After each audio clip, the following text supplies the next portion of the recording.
I saw a video by Harris Sultan. Oh, hi, Sultan. Amir. Yes, I saw a video him talking about the Muslims in the West who came out and condemned condemned the attacks in Sydney, Bondi Beach, and he thinks that that's all just a show, like most of it, at least. It's not From genuine. from It's a my matter of survival. understanding, please finish your talk. No, Your yeah. So Harris thinks that if you compare Muslims, for example, in Pakistan, what they're saying, and what Muslims in you know Canada or United States or Europe are saying, it's very different, right? So in English, they're condemning it mostly, but in Urdu or maybe Arabic, they're celebrating it. And his conclusion is that, well, because they're a minority in Western countries, you don't want to basically make the society around you hostile towards you. So you say these things just to be able to survive where you are. It's not really that you are. It's not genuine. Basically, that's what he's saying. So I guess, what do you guys think about that? I think that actually, even I just saw a video by Lubna, and she spoke about it actually, not Hmm. specifically about the Bondi attack, but whenever Muslims, like the sane ones, want to talk against the community or something, she says, don't count on them because they will be in danger as well, and they don't have the power. Like the Muslims, once like the extremists do something, she said it about the Bangladesh story. She said once the crazy mob starts doing stuff, they cannot stop it. Hmm. Yeah. Is it, no? But is it no? But the question is, are they genuine? Are they mostly genuine? And I understand Samantha is saying in the chat that is. I think it's both. But what is it mostly? Do you think like most of them, are saying this just so that they could be seen by society as being on the right side, so that they could be, as a matter of survival, or is it or is it genuine? Let me I, see. Amir, I you gone? stopped trying to understand it long ago. I have no Mm. way of reading what's inside a man's heart, so I really cannot deal with it. I cannot. Right. But remember, Zunair was saying the same thing in our previous discussion. His understanding is that a lot of these Muslims, I mean, I don't want to generalize and say all, but a lot of the Muslims that we might even consider peaceful on our side, if it comes to it and they have to make a decision at that key moment, if they think they have the upper hand, they will immediately basically, they're loyal to their own tribe, to their Islamic tribe, and they would want to be winners as Muslims. And they would like to, if ever the day comes that we see that they have the upper hand, they would quickly show their true colors and stop pretending. Yeah, Because makes it's true that many Muslims, a victory by Islam or the superiority of Islam is something that they are very, very interested in, right? The fact that, here's the thing, the fact that you have to come and say, like, oh no, we believe in the democracy, in the free speech, we believe these things, is very humiliating, right? So to a lot of them, it just feels like, look, all the things that we have to say that we agree with, like, oh, are you going to assimilate? Do you believe in the Western way of life? Do you believe in Western values? And deep down, a lot of them think like, motherfuckers, our values are so much better than yours. Your values are man-made. Our values are God-made, and we have to come, like, bow down to you and keep saying like, oh yes, your values are great, we will follow them to live just among you. Like, if we could one day make you submit, and then make you say that you have to accept our values and our way of life. Like, I would pick that day. Like, I would, there would be such a glorious day that you're the one that has to come and show us that you're going to accept our values, our Islamic, our superior God made values rather than your man made values, right? Like, that is, saying that I'm going to assimilate and I'm going to accept these views. It's just a matter of survival and just so that you could be accepted in the area that you're living. But emotionally, as a Muslim, especially a Muslim in Western societies, you have always been looked at suspicion or maybe inferior. If one day you could basically make them all feel that and also show them finally once that I don't have to accept your values, you have to see how good God's values are. Like, that is a dream. That's a glorious day in the minds of many Muslims who might not even practice Islam very seriously. It's just that it undoes, if that ever happens, it undoes years of inferiority complex. It's just, It's like it's the such a second powerful coming. recovery. Feels like No, the it's second coming. The whole world comes to know the values of Islam, right? It's right. like messianic beliefs almost. Yeah, it is. It's messianic. It actually comes from messianic, Abrahamic messianic beliefs. Its originates from that. It originates from Judaism. That's why it's messianic. The most dangerous thing is I come to realize when you have dangerous movements, ideologies, people, whatever, and what is the most dangerous thing that they can do if they really want to hurt someone? They need to show as if Mm. they are pragmatic. They need to at least show that no, they're actually not that extreme. Like if the Nazis today, if they live today, and they would say, oh no, we're just against, I don't know, like take it back a little so that it will be like palatable. That's Mm. so dangerous. Just think about it. Actually, now that I'm thinking about it, I have a challenge for all of you guys and people who are not opening your mic. Just put it in the chat. In the West, what is the most damaging, dangerous thing a Muslim can do, or damaging or dangerous, in For your opinion, himself or for others? for the West?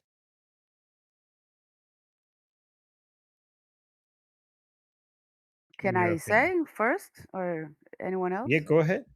I People think can because Samantha, Amir, and both Amirs are not opening their mic, so you could just write it down in the chat. I So think Amir, integrate, no, assimilate, like no.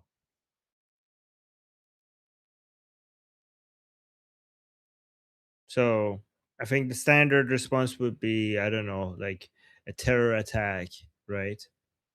Like something like that. That would be the standard response. What? it's like what they say about the devil that his greatest trick is to convince you that he doesn't exist. Yeah, Amir is Okay, getting it. That's the obvious one. So Samantha's saying, I don't want to tell them what to do to hurt us. Okay, but don't worry, they're not going to be following our discussion here, right? But the most dangerous thing they could do, the most damaging things they do in the West that hurts us, is vote. Interesting. why? Because they're bringing their values into our political systems. Our They're basically, they're basically going to slowly rule over us with the using the ballot as the weapon rather than the bullets as the weapon. And that is a lot more efficient, because when you use a bullet, everybody recognizes it as a threat, and you get your guards up, and you get into defensive mode, and then you defend against it. But when they're shooting at you with the ballot instead of the bullet, fewer people see the threat coming until it's too late. Hey, Duck Dodgers is here.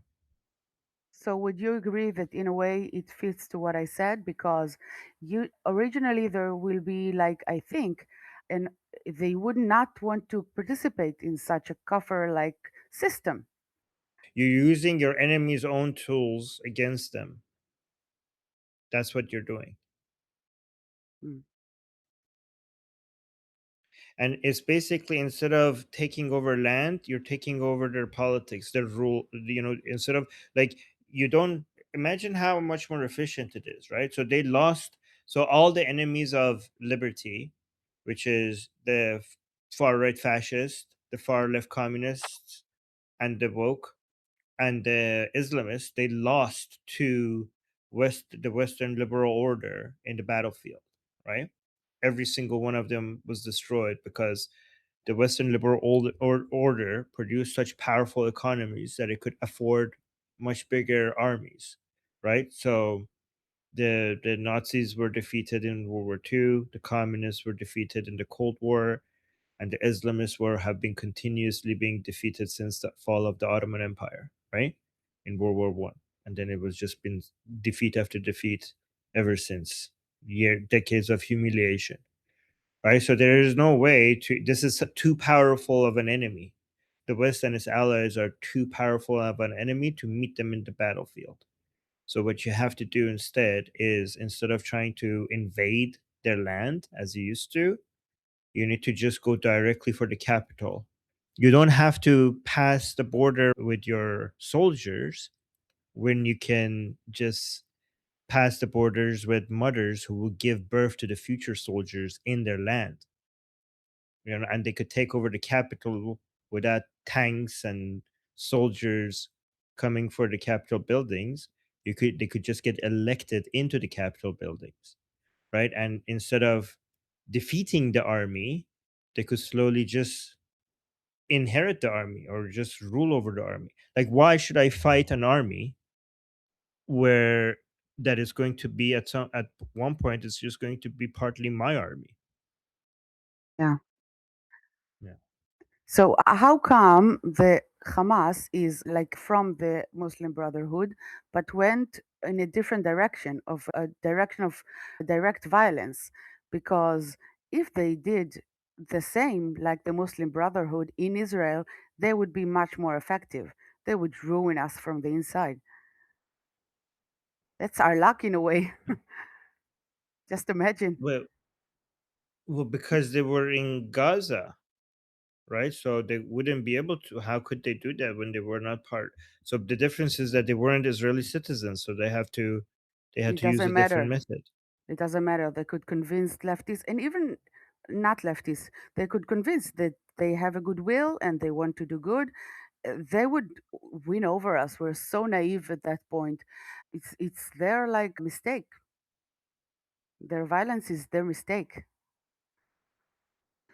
So you're saying, during the times where Israelis were trying to make peace with the Gazans, if they just were a little bit less violent, they might have fooled you.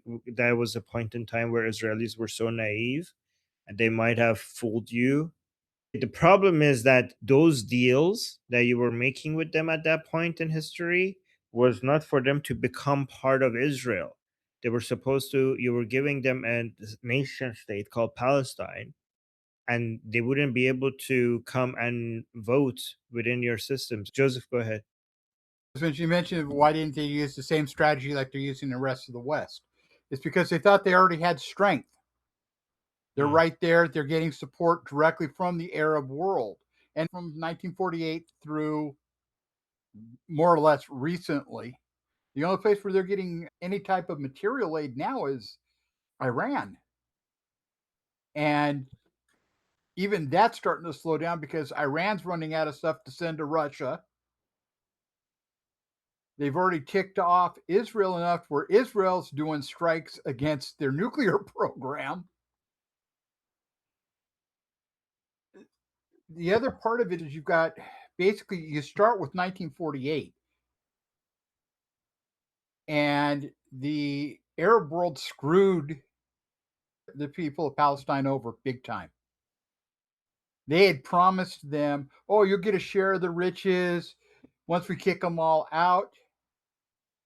So they accepted all these refugees and then didn't want them. That region has been the dumping ground for the unwanted Arabs of the Arab world up until the formation of the modern nation state of Israel.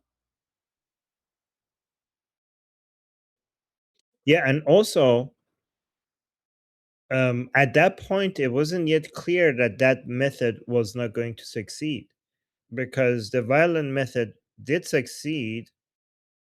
The non-democratic method did succeed in Iran. The Islamists managed to take over a lot of land by using violence, so it did work for some people, right? And then for this Muslim Brotherhood, we were still, the Sunnis have still haven't given up on the idea, because we were still.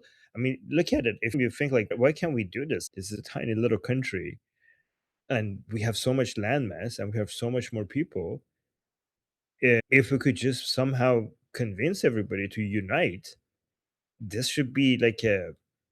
This should we would be able to start this in the morning and be back home for lunch, and there would be no Israel. Like, this shouldn't be that hard.